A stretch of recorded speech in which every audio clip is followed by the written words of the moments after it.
जफर का मदीना में एक खूबसूरत बाग था जो अपनी सरसब्जी और खुशबूदार फूलों की वजह से मशहूर था। वो अक्सर नकी को इस बाग में ले जाया करते जहां वो नन्हा बच्चा कुदरती हसन के दरमियान सुकून और खुशी महसूस करता। बाग में जफर नकी को शुक्रगुजारी, हमदर्दी और कमजोरों का ख्याल रखने की अहमियत सिखाते। वो नबी करीम सल्लल्लाहु अलैहि वसल्लम की यतीमों से मोहब्बत की कहानियां सुनाते और इस्लाम में मेहरबानी की अहमियत पर जोर देते। सालों के गुजरने के साथ नकी जफर की रहनुमाई में एक जिम्मेदार और नर्म दिल नौजवान बन गया। जफर की शफकत ने न सिर्फ नकी की जिंदगी बदल दी बल्कि इसके दिल में सखावत और हमदर्दी की कदरें भी रासिख कर दे। मदीना के पुरौनक बाजार में एक नेक और दियानतदार शख्स रहता था जिसका नाम शराफत था। शराफत न सिर्फ एक कामयाब ताजिर के तौर पर जाने जाते थे बल्कि उनकी दियानतदारी और रास्तबाजी उनकी असल पहचान थी। एक दिन जब शराफत अपने कारोबार में मसरूफ थे, उन्होंने जमीन पर एक थैली देखी जिसमें काफी मिकदार में सोने के सिक्के थे। ये थैली गालिबन कोई गाहक भूल गया था। शराफत ने वो थैली फौरन अलिफाटे ली, लेकिन इसे अपने पास रखने के बजाय असल मालिक को तलाश करने का फैसला किया। उन्होंने बाजार के लोगों से पूछगुछ शुरू की और थैली की तफसील बयान की। बिलाखिर एक परेशान हाल ताजिर मिला जो अपना सामान समेटते हुए थैली गिरा बैठा था। जब शराफत ने वो थैली इसे लौटाई तो वो शख्स हैरान भी हुआ और बेहद शुक्रगुजार भी। शराफत की सच्चाई की खबर रसूल तक पहुंची। नबी करीम ने उनकी रास्तबाजी से खुश होकर फरमाया, अल्लाह तुम्हारे कारोबार और तुम्हारे अहले खाना में बरकत अता फरमाए। ये अल्फाज शराफत के लिए बहुत बड़ी इज्जत और खुशी का बाइस बने। इस्लाम की तालीमात और अपनी कामयाबी से मुतासिर होकर शराफत ने सखी और फयाज जिंदगी गुजारने का इंतखाब किया। वो मोहताजों की मदद करते, जरूरतमंदों को खाना खिलाते और कम्युनिटी के मुख्तलिफ फलाही कामों में हिस्सा लेते। शराफत की कहानी हमें सिखाती है कि दियानतदारी और रास्तबाजी जिंदगी की सबसे कीमती सिफात है। उनकी सच्चाई न सिर्फ उनके हमअसरों की नजरों में उन्हें मोहतरम बनाती है बल्कि उन्हें नबी करीम की जानिब से भी सराहा गया।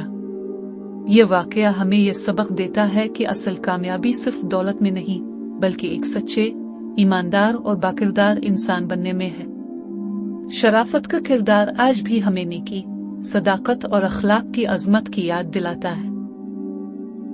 यूसुफ, एक मेहनती किसान ने गर्मियों की सख्त धूप में बड़ी जानफशानी से अपनी फसलों की देखभाल की। वो बारिश और एक बेहतरीन फसल के लिए दुआ करता रहा। आखिरकार महीनों की मेहनत के बाद फसल काटने का दिन आ पहुंचा।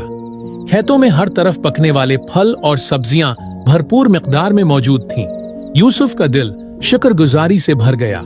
उसने अपने खानदान को इकट्ठा किया और अल्लाह का शुक्र अदा किया कि उसने उन्हें अपनी नामतों से नवाजा। उन्होंने अपनी फसल का कुछ हिस्सा कम खुश नसीब हमसायों में तकसीम किया, खुशी फैलाई और खुद को अल्लाह की सखावत की याद दिलाते रहे। अखलाकी सबक, अल्लाह की नामतों का शुक्र अदा करना जरूरी है। जो कुछ भी हमारे पास है वो अल्लाह की अता है। हमें दुआ के जरिए और अपनी नामतों को दूसरों के साथ बांटकर अल्लाह का शुक्र अदा करना चाहिए। रिवायत है कि मशहूर मुसलमान सिपाहसालार सलीबी जंगों के दौरान एक फ्रैंक यूरोपी लड़के से मिले।